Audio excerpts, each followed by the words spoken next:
As stated by former NTC Commander General William Wallace, it was hot in the summer, cold in the winter, and punctuated by high windstorms on occasion. But the National Training Center at Fort Irwin, California was unified by the remoteness of the location, and it made a very tightly knit and supportive community. There was great camaraderie amongst the soldiers who worked hard to train the force. When I came over that great hill, which has a name which we shan't repeat here, I had my family with me, and they looked out there and said, there's not a whole lot out there. It was reasonably austere living. There was clearly no air conditioning on post. We had soldiers living in barracks designed for 40 people with 80 people in them. This was not pleasant living. They were delighted when they got out on the desert and didn't have to stay in the barracks. The living was tough, but the soldiers understood what it was they were doing, and what they were doing was important, and did it exceptionally well.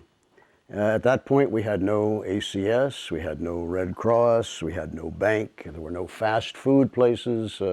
Fort Irwin had a commissary, nothing like the one today. It had 3,000 line items. Your average Safeway has 45 to 50,000 line items. A great number of people, of course, had to commute from Barstow.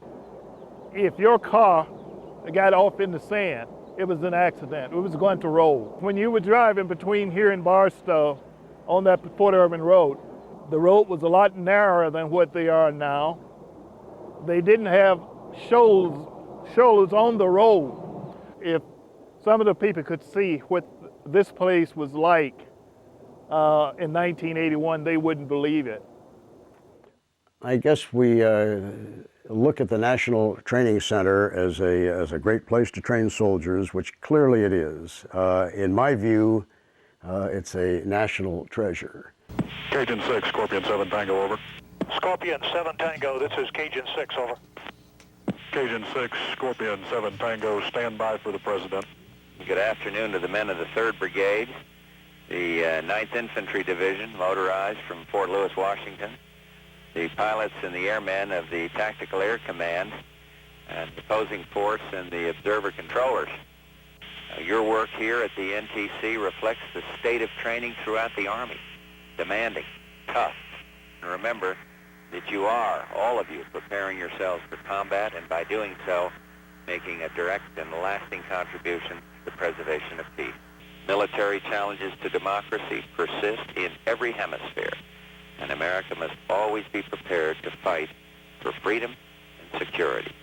And when I decide we must use military forces to protect American lives and interests, I need to know that you are ready, and you are ready now. Operation Desert Storm. It was brief and costly, and its aftermath turbulent.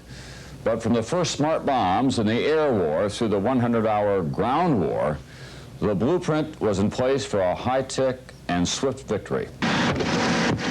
The secret of Techno Heroes is training men to use them, merging air and ground forces with all the firepower, speed, and near recklessness possible, full-time, until the enemy collapses. And here is where that synergistic combat comes together. The National Training Center in California's Mojave Desert. For years, the American soldier complained, if we're training to fight the Soviets, what are we doing out here in the desert? Well, it was really the only place the Pentagon could find to have major tank battles. It turned out to be a blessing in the desert warfare of the Persian Gulf. Until Desert Storm, we had never won a first battle of a war in that fashion. I guess out of the 13 that they came up with, 2 of them had been, quote, wins, but both of them were very, very bloody wins in battles. The rest of them we lost. This one, our kids won overwhelmingly. I mean, there was no contest. And it wasn't that the Iraqis were so bad. They weren't as good as we thought they'd be. It wasn't that they were so bad. It was that our kids were so damn good. And they were good, first of all, in my opinion, because of the National Training Center. The morale and the initiative and the inventiveness of soldiers to provide what is the best training probably that any Army has ever had was done by a group of absolutely dedicated young soldiers. We wanted to get as close as we could to real combat. You had to have some kind of a hit and kill mechanism that would give you pretty accurate feedback. And that, of course, was the Multiple Integrated Laser Engagement System, so-called MILES.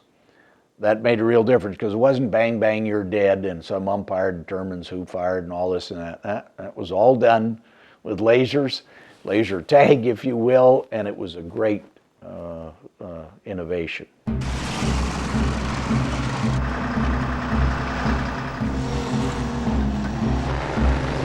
The second thing was the trained opposing force and the first units out there that became the OP-4. The military in 1947, 48 began using aggressors. They had a special uniform they designed. They had a special patch that was a white circle with a green triangle. The Trigon Party was their name. At first it was just regular fatigues with the patch, and then later they ended up having actually jackets that looked very Russian, helmet with a fin on top that looked very French. So that when in training, they were definitely not us. You could see them as strictly someone else, and they are the aggressor.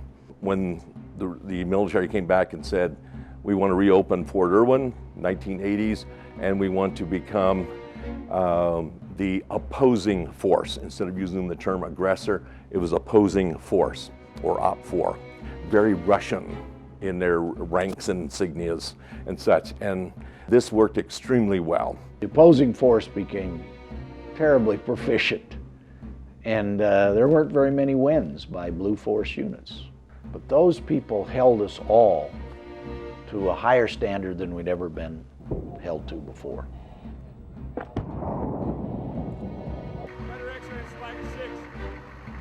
I am attempting to attack to gain ground to our east, your right. In order to hold that ground, prepare a defense in depth. I think in the first Gulf War, we had many comments that said the Iraq Army couldn't hold a candle to the OP-4. The OP-4 gave them a much harder test. And that, after all, is what was the purpose of the National Training Center.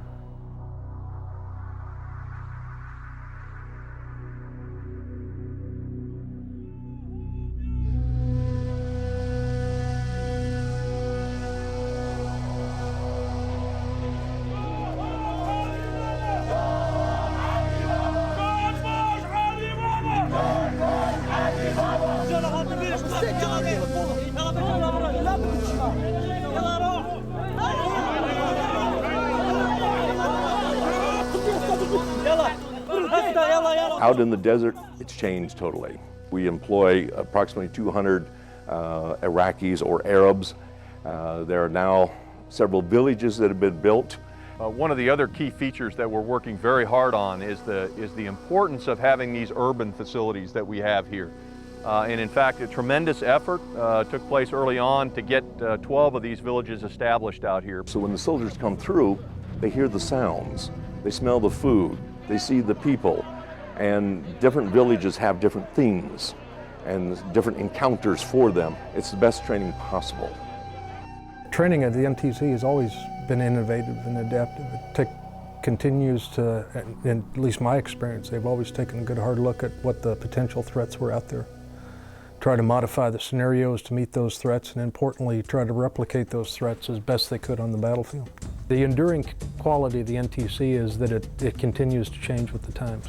And the absolute complete commitment on the part of both the operations group and the OP-4, the 11th ACR, to focus on what their mission is, which is to make sure that no unit in the United States Army goes into a deployment situation where they have not been presented with problems that are very similar to those that they're going to find in combat.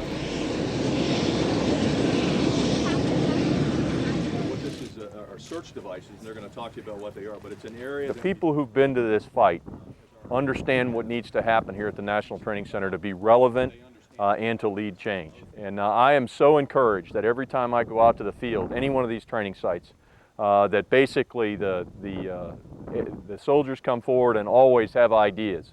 And as long as we have that kind of commitment from these young professionals, then I think change will be alive and well. and we'll continue to be focused on meeting the needs of the force. In the richest traditions of the NTC, it's all about preparing those units for combat. So many of these young combat veterans understand that they have an opportunity to make a real difference in saving soldiers' lives as they go to combat, and we take that responsibility very seriously. I'm going to walk you through here, sir, is a typical IED scenario that any route clearance team in Iraq. Ours is a remarkable country. When people volunteer to serve our country in a time of war. I appreciate those of you who are about to deploy in an important theater in this war against radicals and extremists. It's a war on terror. After the attacks on September the 11th, I vowed to our country that we wouldn't tire, that we would use whatever it took to protect us. Folks at Fort Irwin know firsthand how the training is. Washington has a responsibility to ensure that you have the resources you need to keep this training going. I'm proud to be your Commander-in-Chief. May God bless you all. I consider the privilege of commanding the National Training Center to be a tremendous and sacred responsibility. However you want to term it, this great training event has done more to drive our Army to the competence that we enjoy still today. I will tell you that in my career, coming in the Army in 1979, I saw the difference that this place made in our Army. Now, there isn't any place in the world where we can get the kind of training we get in that particular ethic, that sort of mission. There isn't any place like the NTC in that regard. Clearly a great group of soldiers, and they're the ones that made the National Training Center work.